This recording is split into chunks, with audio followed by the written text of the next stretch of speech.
Welcome to Sticky, Stories That Stick. Join me, Amelia Forczak, as I sit down with master storytellers to explore what makes some narratives unforgettable. Let's get started. Hi, I'm Amelia Forczak, the host of Sticky, Stories That Stick, where I sit down with successful executives, entrepreneurs, and thought leaders to uncover the pivotal moments that shape them and explore what transforms personal experiences into stories that truly stick with audiences. Whether you're crafting your next keynote, writing a book, or simply want to connect more authentically with others, you'll discover the psychology behind memorable storytelling and learn how to turn your own life experiences into narratives that resonate and inspire action. This episode is brought to you by Pithy Wordsmithery, a Chicago-based boutique firm founded by yours truly, Amelia Forczak. I'm a New York Times bestselling ghostwriter, and I love helping people write, market, and publish their books. Since 2011, my team and I have helped many executives and entrepreneurs turn their stories into bestsellers and their brands into thought leadership platforms. Our readership is in the hundreds of thousands, so even if you haven't heard of us, there's a decent chance you've read something we've written. If you've ever thought about writing a book, check us out online at pithywordsmithery.com. Today, I have a special guest interviewer. We flipped the script, and Chad from Rise 25 will be interviewing me. Welcome to the show, Chad. Hey, thanks so much, Amelia. Great to be here. Hey, I'm looking forward to finding out more about storytelling and kind of what makes effective storytelling and things like that. Tell me as we get started here, when did you kind of first realize that storytelling was going to be your thing? You know, it's funny. When I was a kid, I always loved books. My mom was a librarian when I was growing up, and I always said I wanted to write books. And something about books and storytelling just captured me. And I went to school for journalism and ended up turning it into a career, becoming a ghostwriter. So I've written, I think, 17 books, and I love it. I love talking with authors and hearing all kinds of just crazy, interesting things that have happened to them. So it just made me want to start a podcast that focuses on storytelling. How much journalism goes into writing books like this? I mean, honestly, a ton. Journalism really primed me for this career, which I feel like a lot of people go to school for something and they don't end up using that degree, but it definitely taught me about facts and how to share things. When it comes to fiction, I'm completely unprepared. Like I'd love to do fiction someday, but that feels so foreign to me. And so I think I've been very just in the whole world of business leadership, self-help, memoir, but everything that's real. And so all the real stories I feel like are just so interesting. Before you ever helped a client write a book, did you write your own book? No, I recently wrote my own book with a co-author, but I did that after writing a ton of books for other people. So I've always put the like other stories first. And it's funny because I was like, what would I even write a book about? I feel like I didn't have that much life experience. I started writing my first book when I was maybe 25. So in terms of nonfiction, what do I have to tell people? So it's been really cool working with C-suite executives who really do have a lot to tell people and just learn from them. It's kind of almost like I've gotten like a free mini MBA from all these people who are, professors at Ivy League schools and running companies. So it's been very interesting. So we all have kind of our own personal stories that we like to tell other people. I have like stories that I think are hilarious. Sometimes I think I need to like update my material or something. But what do you think? Why do you think maybe some personal stories stick with us for years, like me, and then some we just forget about immediately? Yeah, it's interesting, right? Because some people have great memories for everything. I am not one of those people. I let things go if they don't, really like capture me. And I've seen research on like what makes things memorable, and it's usually tied to stories. I've seen stats, and it's different depending on the kind of research that you look at, but stories can be like 22 times more memorable than just hearing facts.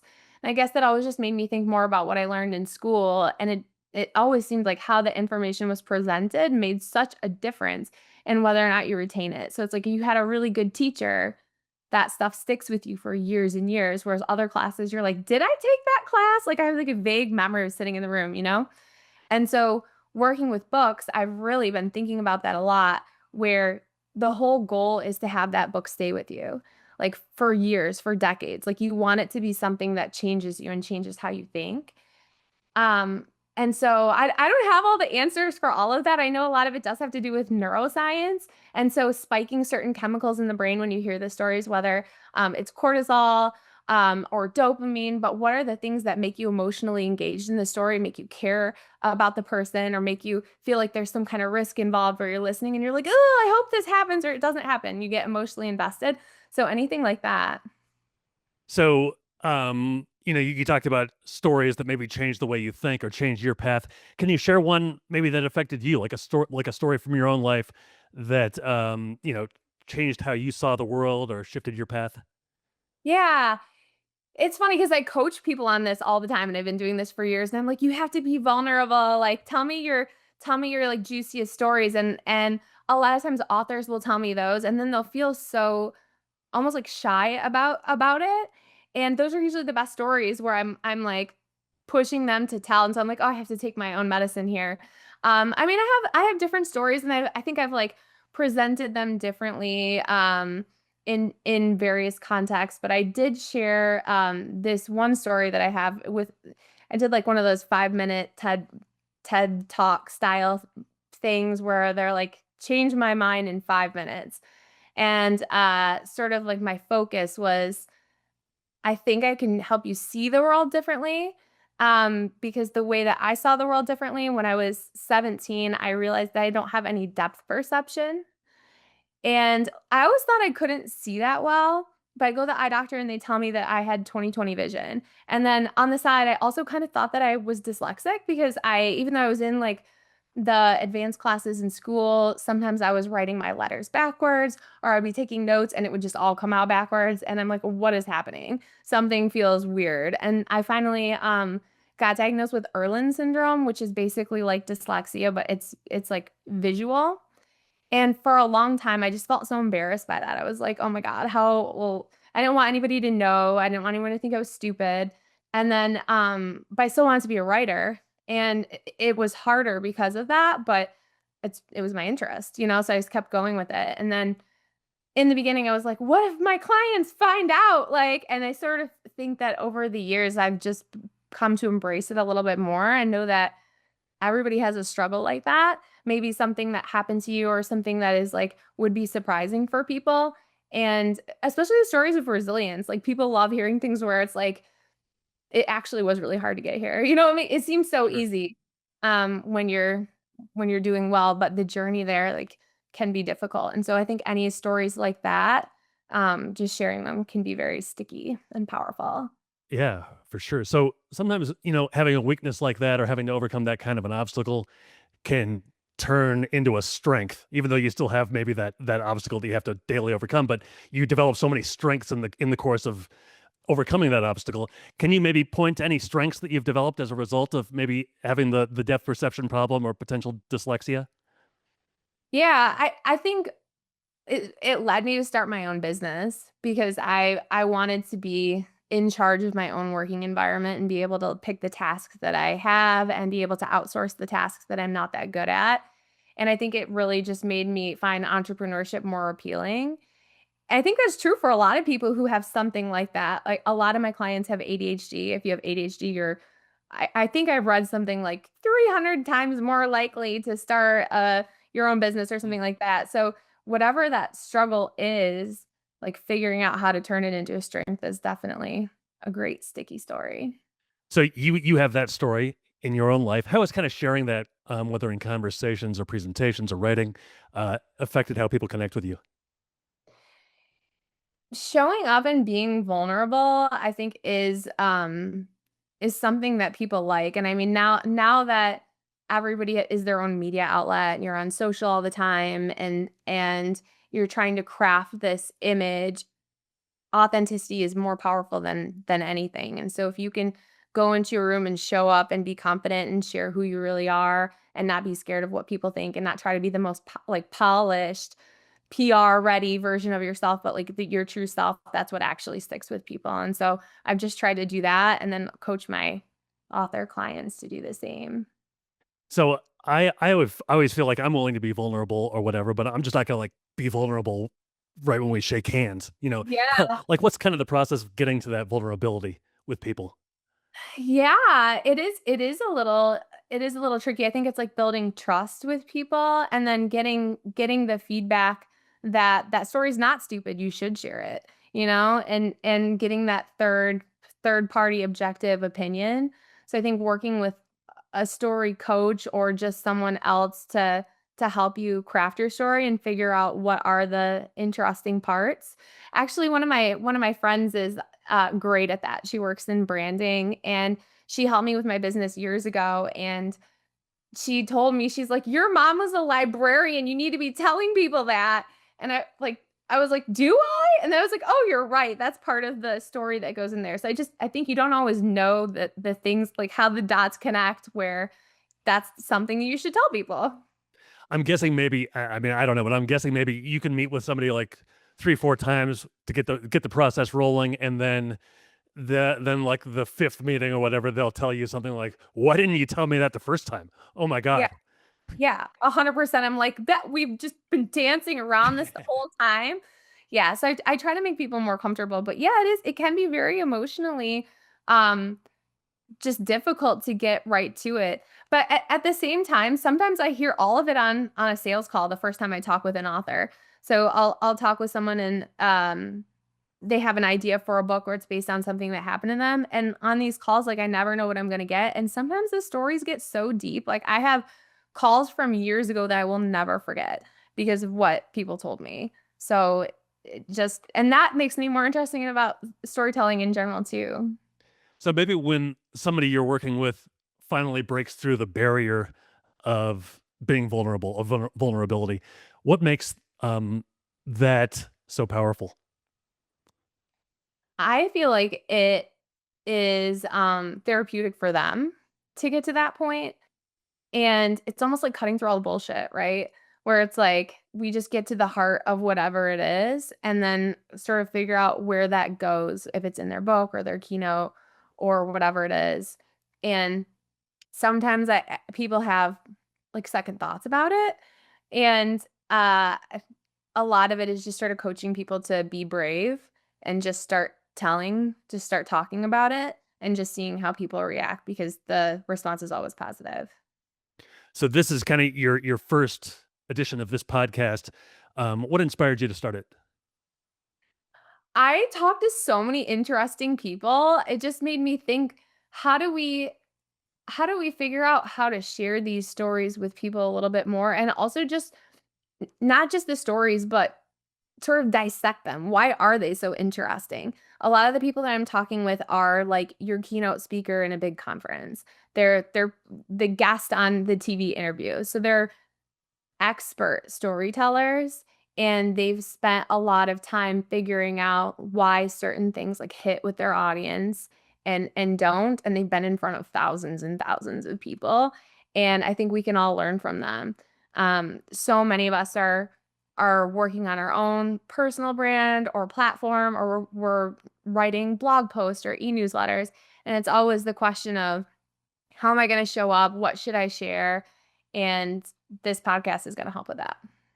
So you'll have guests who are like, entrepreneurs, executives, thought leaders, people who share their personal stories and their work. What are you most curious to discover as you talk to them? Everybody has such an interesting background, so I wanna know, I guess, the things that changed how they think about the world, things that happened to them that changed their career trajectory. Maybe they thought they were gonna go into a certain industry and something changed that. Maybe they had, an interaction with one person that completely changed their life. Um, Anything like that where the person was emotionally moved. I wanna understand a little bit more about that and then what we can learn from that as well. What do you think a listener could gain? Maybe a listener is like always had it in the back of their mind. Well, my story is pretty cool. Like, what do you think a listener could gain from hearing some of these conversations? Yeah. So, I mean, on top of just hearing interesting stories, but being able to hear how people tell them, because there's a format to it. There's different ways that you tell stories, and so just being able to become a better storyteller and hopefully getting more confident with your own stories and understanding that you should be sharing them more. It does matter, And if anybody's interested in expanding that into being able to make an impact with more people, I hope it inspires them. So as people kind of, you know, comb through their past experiences and think about which are powerful stories and which aren't, what's maybe the difference between something that happened to you and something that's a story worth sharing? Yeah. Uh So it's funny, I'm in this, women's networking dinner, shout out to Wonder Women. Mhm. Um, but at the beginning of the dinner, it's always just like, "Share an interesting story, entertain us." And the first time I went to that, I was like, "Oh my god, I feel so put on the spot. How am I supposed to tell, a sticky, interesting, fun story?" And, I think a lot of it is about the emotional value or the entertainment value and, like, just preparing for it. So, I'd love to, like, just dig into that a little bit more with the guests and figure things out, but everybody has stories. It's like the stories you tell your friends over cocktails or the goofy thing that happened to you that, like, every time you're in that situation for the rest of your life, you're gonna think about that. Just, like, silly things. So, yeah. So, as you speak to an executive or an entrepreneur, and they maybe feel like they need to make like I have some really good stories, but I need to maintain a certain type of image, and they may be hesitant to tell the good stories or be particularly vulnerable because they don't want to show everything. What do you say to them? Yeah. There are definitely ways to tell stories that don't put you on the spot as much, but still resonate with people. And so I don't want this to be like, we have to get all the skeletons out of your closet. Like, that's not what the podcast Mhm. is about. Um, but I think there are certain ways that you can um make sure your image isn't compromised by being authentic at the same time. I've seen this with executives where sometimes everything has to be run by a PR team before they can share anything. And for those people, it almost makes me kind of sad because I feel like that's sort of like always in the back of your head where it's like, can I tell this? Can I do this? Someone needs to tell me if I can do this. And it's sort of that's gotta like mess with you a little bit because it's almost like you don't own your stories, which I think is sad. If you want to share your personal experiences, is there like a storytelling technique that somebody could start using immediately to make those experiences more compelling? I would say try to engage emotion. That's what you always hear for anything with marketing also. And so, um, the way that you really get to people and have it be memorable is speak to their emotions and tell them why they should care. Okay, good stuff. Um, so for someone who's listening who has a story that they think might be worth sharing but doesn't know where to start, what would you tell them? Yeah, I think all stories are worth sharing, by the way. I love hearing everyone's story, but I would encourage them to just be brave and just start putting it out there. If somebody's interested in writing a book, you can check us out online, Pithy Wordsmithery. Um, but yeah, I think everyone has a story that's worth sharing. Okay, awesome. Well, hey, I'll definitely look forward to learning from your podcast. Thanks so much for having me today, Amelia. Yeah, thanks for joining. So long, everybody. Thanks for listening to Sticky Stories That Stick. We'll see you again next time. Be sure to click subscribe to get future episodes.